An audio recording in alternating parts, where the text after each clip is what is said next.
Hi, welcome to Classic Cars Driven. My name's Matt Nichols and today we're reviewing the VW camper van.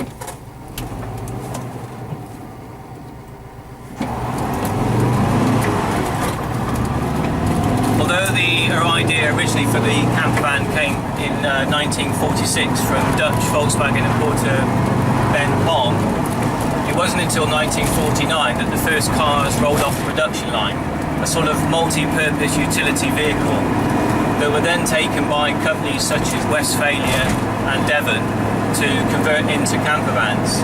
So although originally it was possible to order a van from new, all the camper van interiors were done by other companies. Originally a split screen van, these are now becoming collector's items. From 1967, the T2 camper van, T2 being Type 2, as in the second vehicle that Volkswagen produced, the first being the Beetle of course.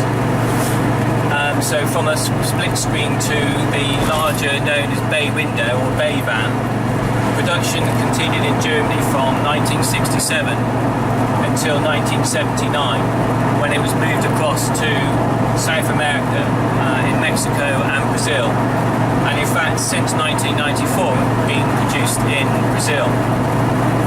And until the end of this year, 2013, it's still possible to buy a brand new camper van completed by a company called Danbury, based in Bristol in the UK.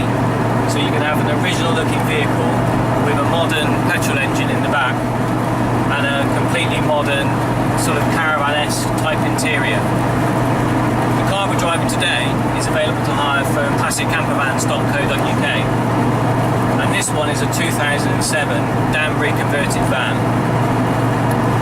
It's still got the 1600cc air-cooled engine in the back, and it would have been one of the last vehicles to be fitted to that before production moved across to the 1.4 Polo engine.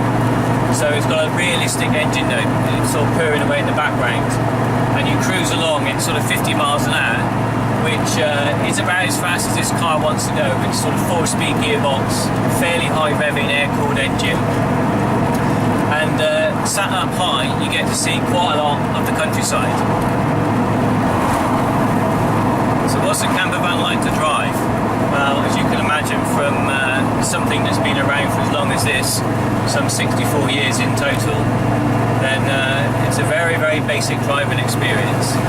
The steering hasn't got any power assistance, so you get this huge bus-like steering wheel that sits almost flat in front of you. Steering the car at above 50 or 60 miles an hour is, to say the least, interesting, and because you're sat right over the front wheels and the engine's perched out the back, the same up and down motion, bobbing motion you get on, say, a Porsche or a Volkswagen Beetle, you also get on the VW camper van as well. But bearing in mind, this time you're sat above the bobbing, so you sort of bounce vertically up and down.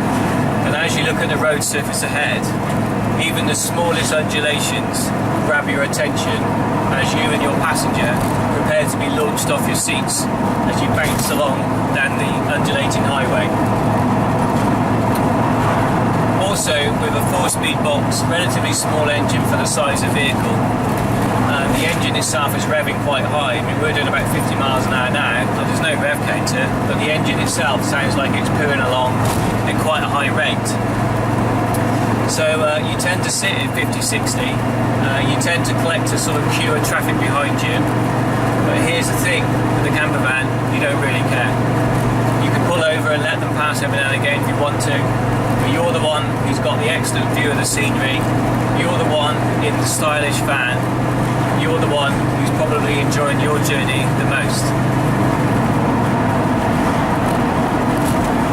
Now, if you're in the market to buy one of these, I must admit, they're not the cheapest vehicle on the market. You can buy a lot cheaper camper vans, so I think you need to be in the market purely for a VW for probably a more emotional reasons than anything else.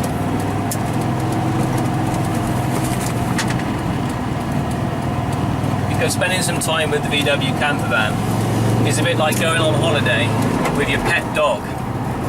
It's one of the family, it's there to look after you. So yes, you can buy bigger vans to stay away in. They are going to be a lot more practical. They're going to be ultimately a lot more comfortable, but that's not the reason for choosing a VW camper. Inside you get tremendous use of space, and I think for two people it's ideal.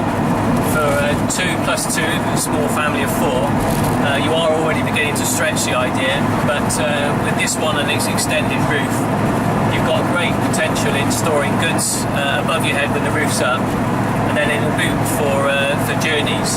So to reserve the 2 seats if you want to stop and make a drink. And I think that's the beauty of these vehicles. You can boot along, like I say, at a nice steady pace, 50, 60 typically, with the bus-like steering wheel. And as I've been advised today, talking to a few other camper van owners, you can cool your beer in one of the air vents for when you get there, obviously not before. And just travel at a different pace, knowing that when you get there, you've got a bed to sleep in, you've got somewhere you can boil a kettle, somewhere you can cook a tea, and there are books available on how to cook fantastic meals in your camper van. And I think that's what you're really buying into with one of these vehicles. It's not just about it being a touring van. Like I said, there's a lot more around, and they are actually a lot cheaper to buy. What you're buying is an extension of the family, another family member, a family pet like the dog.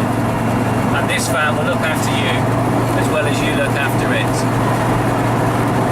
I've been Matt Nichols. This is ClassicCarsDriven.com, and today we'll be reviewing the truly wonderful, but soon to be finished in its current lengthy 64-year production run VW camper van.